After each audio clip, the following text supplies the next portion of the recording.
And all of us should be very pleased to play this role and need to support this, because all of us should be keen to unleash the Indian tiger. And we haven't done that as yet.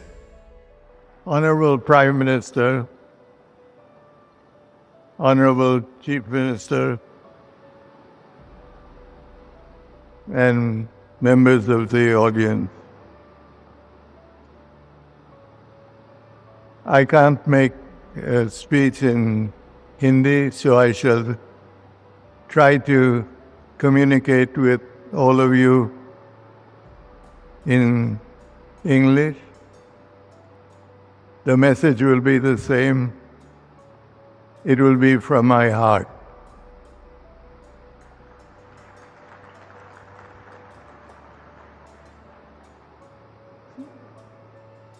Today is a very important day in the history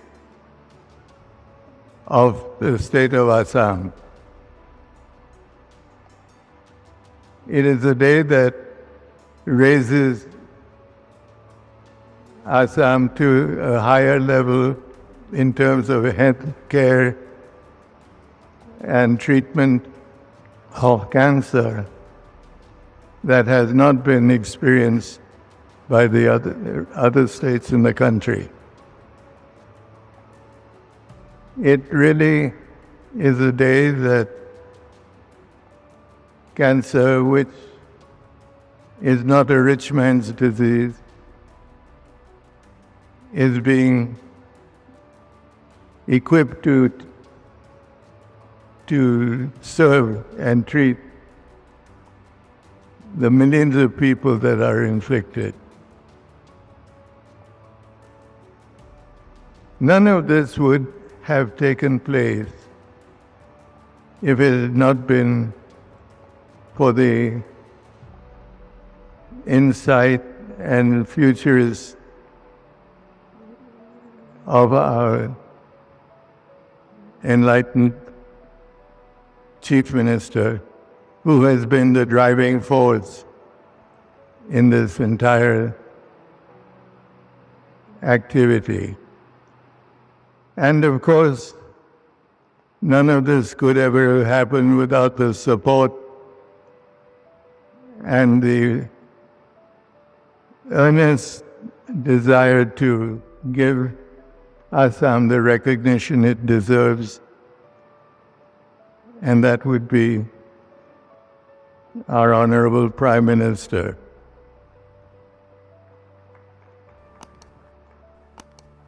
This Prime Minister and his government have achieved many great advances.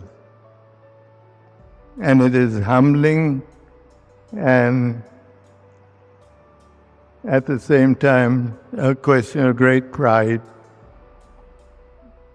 to know that this event today is the culmination of many months of very advanced thinking.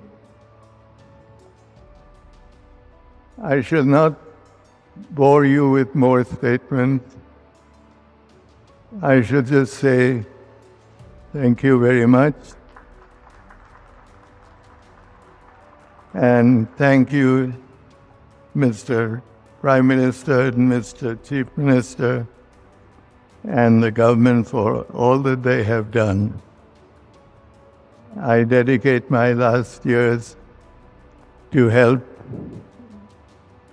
make Assam a state that recognizes and is recognized by all. Thank you very much. Walking around this Tea Hub building this afternoon could not but help me feel that I was looking at a new face of India, one of the new faces of India.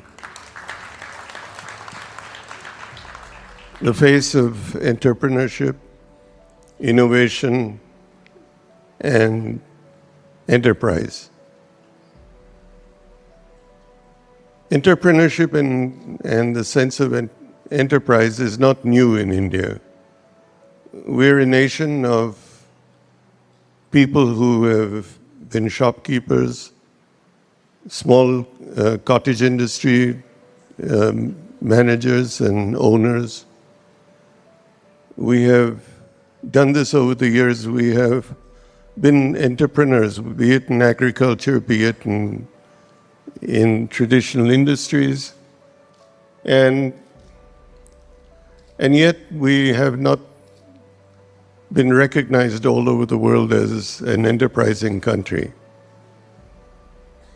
What we have not done is registered ourselves as an entrepreneurial nation in the new technologies of the world.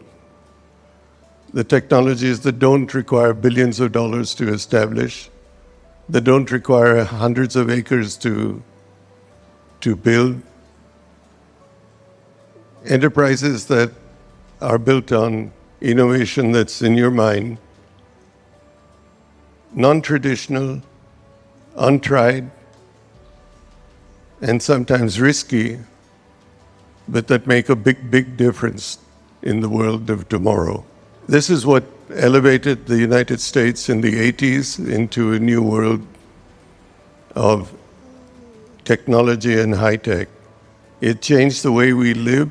It changes what we hold in our hands in terms of phones, communication.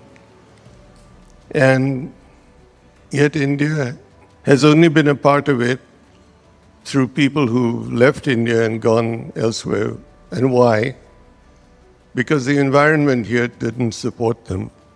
I grew up in an environment where if you had an idea, your boss or your manager politely told you, and sometimes not so politely, that you need to gain some experience before you open your mouth. You need to roll up your sleeves and spend 5 years on the shop floor. Then you can talk. And that's not what enterprise is today. Enterprise today is an ability of someone who may be in his 20s, who has a good idea, and he needs to find a way to implement them. We now have an environment of venture capital that listens to that person, and we have a facility like this to enable that person to try out his idea, to bring it into reality or fruition in a manner that is interdisciplinary, open, and unifying.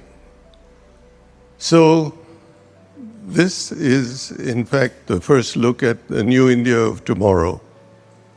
Tomorrow, day after tomorrow, etc. Not only in e-commerce, not only in e-retailing, etc., but in the exciting area of medical remedies, medical treatment, stem cells, life sciences. And this can be the starting point of that new wave. And so it's a great privilege to be here today.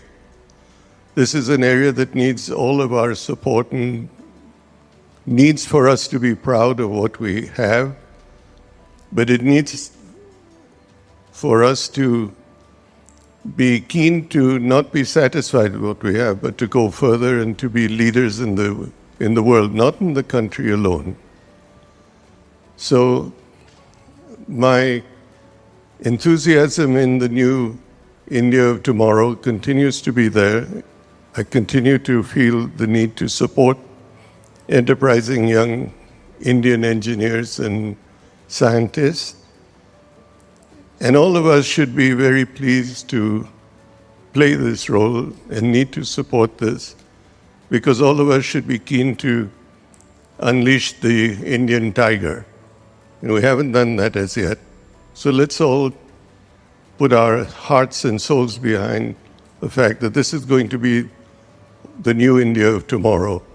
And what we're seeing in this building is just the start, just a nucleus of what could be the new big, big thing in the country. And thank you very much for